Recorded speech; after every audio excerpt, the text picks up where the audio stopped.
entrando aqui. Verdade na tela, sem cortes e sem filtro. Gente, mais um vídeo aqui no canal e olha só a notícia que eu vou te passar. No dia 29 de abril deste ano, o próprio Paulo Figueiredo relatou que bloqueou o Rodrigo Constantino e demonstrou preocupação com ele. O cara está totalmente fora da caixinha. Até o Paulo Figueiredo falou, abre aspas, o cara passa o final de semana inteiro dentro do X, que é o antigo Twitter, caçando treta em salas de Space, fecha aspas. Os pais do Constantino pediram para ele largar isso de mão, porque ele estava fazendo mal para a mulher, os filhos e a família em geral. E o Constantino não para. Olha só, eu acho que isso daí a gente não vai realmente terminar bem, viu? Como diz aqui no comentário. Vamos colocar um texto aqui, então, do Paulo Figueiredo. Vamos ver. Se inscreva no canal, pause, Megane, e deixa o like para fortalecer. Superior, que Rodrigo Constantino tem enlouquecido.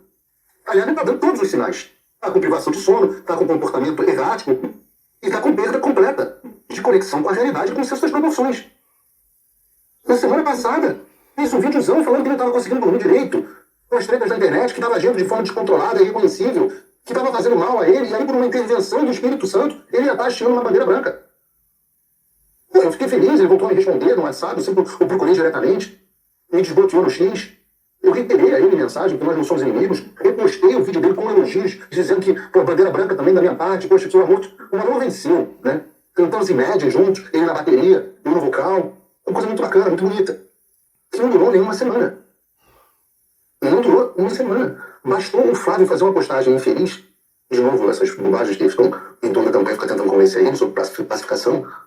O Constantino entrar em histeria de novo, se inflar completamente. Que pessoa, eu fui mandar. O cara passou um final de semana inteiro tretando no X e exigindo no sábado e domingo, cara, eu mal olho no celular. E o cara passou o final de semana inteiro tretando no X, exigindo que o Flávio se distancie de novo. Que o Flávio se distancie dos irmãos, de mim, de outras pessoas. Spoiler triste pra ele. Não ocorrerá. Não ocorrerá, o distanciamento não ocorrerá. Isso cria aqui. É isso aí, gente. Então, passei para vocês aqui a notícia do que está acontecendo. É importante que você deixe a sua opinião. O que você acha que está acontecendo com o Rodrigo Constantino? Você acha que ele está realmente maluco? Você acha que ele está uma pessoa diferente do que ele foi? Ou ele está mostrando quem ele é? Ou ele sempre foi assim? Comenta aqui embaixo, queremos saber a sua opinião. Estamos acompanhando aqui de perto o que está acontecendo.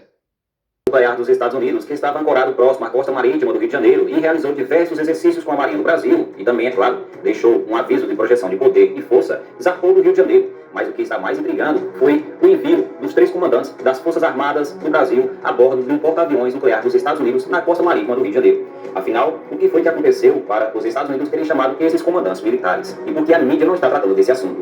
Eu já peço que deixe o like nesse vídeo, eu também peço que participe desse vídeo deixando seus comentários abaixo.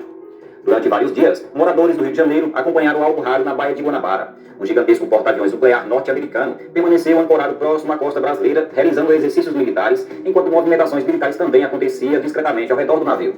O que praticamente ninguém sabia, naquele momento, é que longe dos holofotes e sem grande repercussão nacional, os principais comandantes das Forças Armadas Brasileiras estavam sendo enviados para o porta-aviões americano, os maiores símbolos de poder militar dos Estados Unidos no mundo.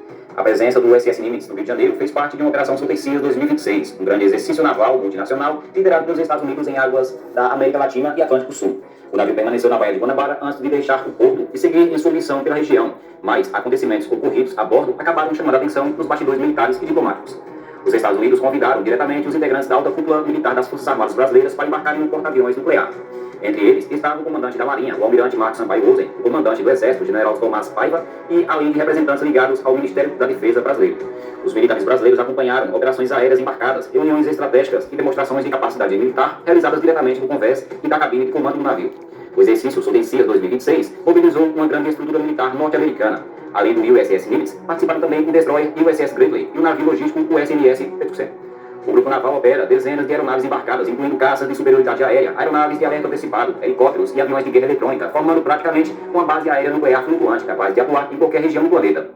A passagem do porta-aviões do Rio de Janeiro foi vista por analistas como mais do que uma simples visita diplomática. Um gigantesco navio de guerra representou uma clara demonstração de projeção de poder dos Estados Unidos no Atlântico Sul e na América do Sul. Em um momento de crescente tensão de geopolítica global, o Washington demonstrou que continua mantendo sua capacidade militar plena de atuação no continente sul-americano, inclusive próximo ao litoral brasileiro. Ao mesmo tempo, a visita reforçou o aprofundamento da parceria militar entre os Estados Unidos e o Brasil. Aqueles exercícios envolveram a integração naval, o treinamento conjunto, a interoperabilidade entre as forças militares e operações de guerra submarina, considerada atualmente uma das prioridades estratégicas dos Estados Unidos diante do aumento da movimentação naval internacional em áreas oceânicas estratégicas. Mas o que chamou a atenção nos bastidores foi justamente o momento político em que tudo aconteceu. A aproximação militar ocorre enquanto existem tensões cada vez maiores entre o governo Lula e setores ligados ao governo dos Estados Unidos, em relação à segurança continental e combate ao crime organizado internacional. E a Estados Unidos cresce a pressão para que as facções criminosas brasileiras como o PCC e CV sejam classificadas oficialmente como organizações terroristas. Autoridades norte-americanas enxergam essas organizações não apenas como grupos criminosos comuns, mas como estruturas transnacionais fortemente armadas, envolvidas em tráfico internacional, lavagem de dinheiro, tráfico de armas, conexões criminosas espalhadas pela América Latina. O governo brasileiro, por outro lado, resiste a esse tipo de classificação. Integrantes do governo brasileiro defendem que o combate às facções deve continuar sendo tratado como questão de segurança pública interna, sob responsabilidade, principalmente da polícia e do sistema judiciário brasileiro. Entretanto, o avanço contínuo das organizações criminosas nas últimas décadas acabou aumentando as críticas dentro e fora do país. Para muitos analistas internacionais de segurança, o modelo aplicado pelo Brasil nas últimas décadas não conseguiu impedir a expansão territorial, financeira e operação das facções criminosas. Enquanto isso, diversos países sul-americanos, e principalmente da fronteira do Brasil, ampliam sua operação militar e integração regional em combate às ações contra o narcotráfico, muitas delas contando diretamente com o apoio operacional tecnológico e de inteligência dos Estados Unidos. A própria Operação Sotencias 2026 é interpretada por analistas como parte dessa estratégia mais ampla da presença militar norte-americana na América Latina.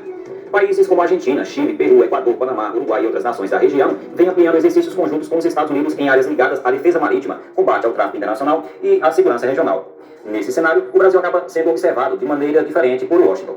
Apesar de manter forte cooperação militar histórica entre os dois países, frequentemente Washington adota posições diplomáticas com uma cautela em relação à presença militar em outras regiões, mas o Brasil está temendo a presença militar dos Estados Unidos justamente dentro do nosso território. Mesmo assim, a ida dos principais comandantes das Forças Armadas Brasileiras a bordo do porta-aviões nuclear USS Nimitz, algo extremamente significativo nos bastidores estratégicos. A independência das divergências ideológicas e políticas entre os governos civis em relação entre os militares brasileiros e militares norte-americanos continua sólida, próxima e altamente pragmática. Os oficiais brasileiros acompanham demonstrações operacionais completas do grupo de ataque norte-americano e observam missões aéreas embarcadas e discutiram temas ligados à cooperação naval e à interoperabilidade no Atlântico Sul. O próprio comando norte-americano destacou que o objetivo da visita foi fortalecer a confiança operacional, intercâmbio de experiências e coordenação militar entre os dois países. Para especialistas em defesa, isso mostra que existe uma separação prática entre tensões diplomáticas de governos e a continuidade das relações estratégicas militares. Historicamente, o Brasil e os Estados Unidos mantêm décadas de cooperação entre as Forças Armadas, incluindo treinamentos, intercâmbio de oficiais, exercícios multinacionais e acordos técnicos em diversas áreas militares. A presença dos generais brasileiros dentro do maior símbolo de poder naval norte-americano acabou transmitindo uma mensagem clara para toda a região. Mesmo em meio a tensões políticas, divergências diplomáticas e disputas ideológicas entre governos, os militares brasileiros continuam mantendo um alinhamento estratégico, operacional e institucional com as Forças Armadas dos Estados Unidos. Enquanto o USS Nimitz deixava a Baía de Guanabara, após dias de operação e reuniões reservadas, ficaram também uma demonstração silenciosa de que a presença militar norte-americana na América do Sul permanece extremamente ativa e que o Brasil continua ocupando posição central dentro dessa estratégica ação e presença dos Estados Unidos. Qual a sua opinião? Deixe seus comentários embaixo. Você acredita que foi só o básico ou teve mais outra coisa que a gente ainda não descobriu ainda? Comenta aqui embaixo.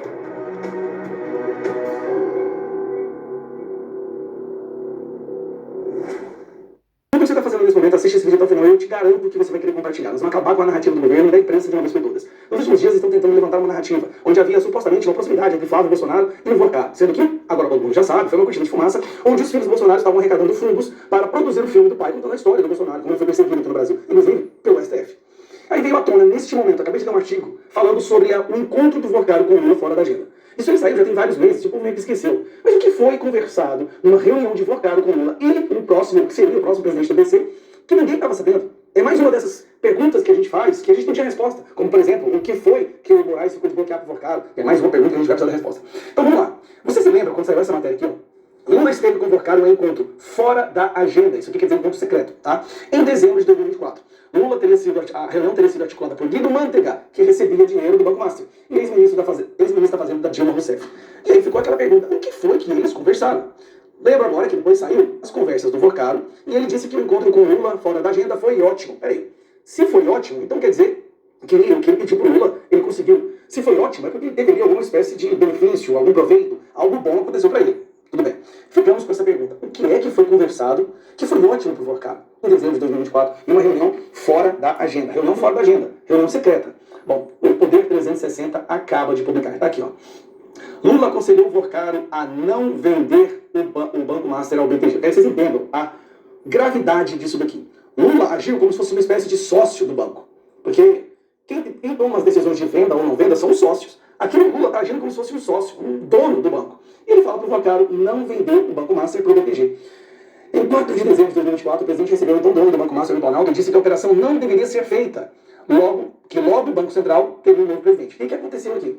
Isso aqui foi poucos dias antes da saída do presidente do Banco Central, que era escolhido pelo Bolsonaro, e daí entraria o Galípolo, que é o amiguinho do Lula, para ser o presidente do Banco Central. Lula virou e falou o seguinte: não vende não. Fica mais um pouquinho aí, que eu vou botar o meu presidente do Banco Central e ele vai te ajudar. É por isso que a tal conversa foi ótima. Vamos ler a matéria? O presidente Lula aconselhou Daniel Vocaro a não vender o Banco Master por um valor simbólico ao BTG Pacto, dia 10 deles. O conselho foi dado pessoalmente por Lula ao Vocaro em uma reunião no Palácio do Planalto, em 4 de dezembro de 2024. Nessa época, o Banco Master já estava em dificuldades. O jornalista Fábio Serpião e Natália Portinari, do UOL, publicaram em 2017 mais informações sobre como era o plano inicial cogitado por Vocaro, com base no documento obtido pela Polícia Federal e ainda não compartilhado com o Supremo Tribunal Federal, onde o caso da Operação Compliance Sears é relatado pelo juiz André Mendonça. Segundo o UOL, a mensagem de Vocaro de 10 de abril de 2005 é que ele enviou uma proposta de como seria a operação de venda ao BTG. Esse plano foi noticiado em parte no Drive, em edição de 27 de janeiro de 2006. O Drive falou que Vocaro já havia contado a Lula sobre essa possibilidade de venda do BTG na reunião realizada no Planalto, em dezembro de 2024. A reunião do Planalto serviu para o banqueiro pedir um conselho ao presidente da República. Aí ele disse: o BTG de André Esteves quer comprar meu banco por R$1.